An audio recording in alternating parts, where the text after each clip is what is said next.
We have an '07 Sun Valley Lite truck camper coming in on trade here at Haylet RV of Coldwater, Michigan. Between the weight of this and the, it looks like it generally fits about an 8-foot box. It's probably going to be better suited for something like a 3/4 ton to 1 ton pickup. The only reason I say that is most people don't tend to have a Longbox heavy payload package half-ton. So I just don't think it would be appropriate for most half-ton pickups. But short of that, it appears to be fairly nicely kept, in good shape, and ready just to slide onto a truck and slide out to wherever. This is a pretty common layout. You know, I don't see anything like extraordinary here, but I also don't see anything that's extraordinarily noteworthy, like in the negative sense either. So really, that's good. I mean, fact is, it's just a simple truck camper made for a long bed or a good heavy payload package 3/4 to 1 ton truck. Now the like turnbuckles to be able to strap this thing down to a truck effectively, it looks like those are still included with the truck, although the previous owner actually had to have this brought in. Previous owner had no hardware for the truck section of the tie downs. So that is something that you'll either want to, you know, have addressed on your own, or you can work through our parts and service center. It's difficult for us to try to build something like that into a purchase because every truck and tie down system and everything can vary so much that it's almost impossible to predict that. You can see, obviously, we do have air conditioners. It's a full feature camper. You know, we've got the full-size air, we've got the oven, not just a cooktop. It's nicely appointed. It's just, what is it, an '07? It's a few years older. Overall, though, I don't see, like I said, anything that concerns me. The exterior's obviously been cleaned and maintained, and the interior here looks to really kind of mirror the same sort of thought process, logic, care, maintenance, upkeep, etc.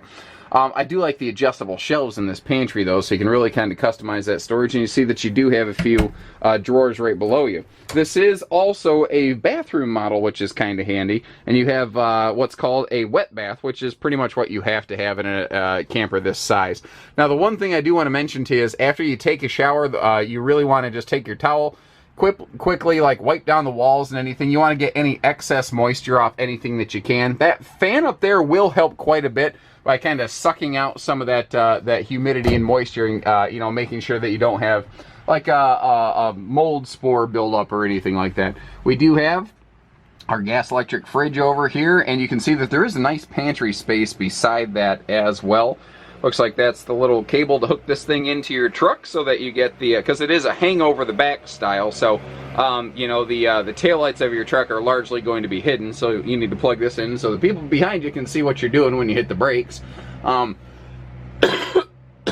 me. Dang, pardon me. Lots of sun pouring in this morning, so I was kind of messing with the camera. I did have to pull the shades, but you do have a nice big viewing window.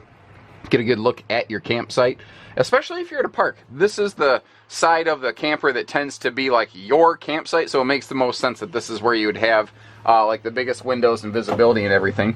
Now, we've got this in kind of a couples arrangement currently, but if you wanted to, you could easily just pop that little table pedestal out there, and that's a jackknife bifolding sofa that you could fold down if you needed that extra guest space. So like if you're going to throw a boat behind it and do some buddy hunting, fishing, camping or something like that, or you have a grandkiddo over for the weekend or what have you, got a nice little spot to be able to hunker down. As mentioned, inside, exterior looks pretty darn good. Like if I get right up here next to these decals, you can see that they may have had just a slight amount of shrinkage due to sun and weather exposure, but they're not cracked, they're not faded. I don't see anything scary on the roof. We'll take a quick peek at the roof, but I mean, the roof is exceptionally clean and well kept. So whoever had this, I have a feeling a lot of truck campers spend most of their time in storage in a barn, is my experience, because it's just too easy to pull the truck into the barn, be able to park this thing off in the corner and keep it out of the way, you know.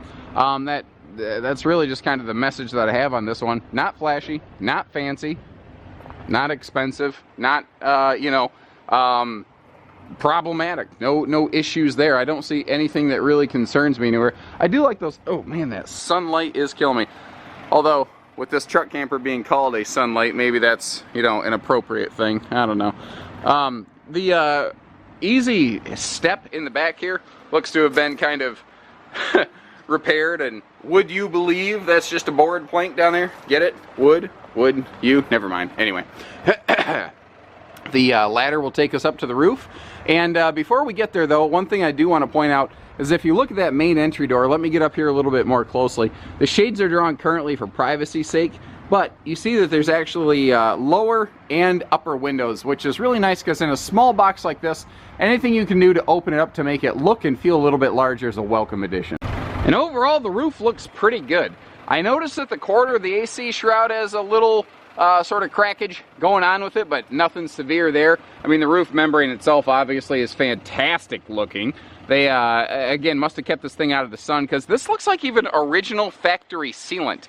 Now that cover right there, that does look like it has seen quite a bit of sun. It's okay. It's deteriorating. It hasn't deteriorated. So there's kind of a key difference there. So there you have it, guys. Give us a call, whether it's hitching pieces, parts, trades, finance, truck and trailer package deals, RV delivery, and everything between. We do it all at Haylett RV, so take care, stay safe, have fun, and happy camping, everyone.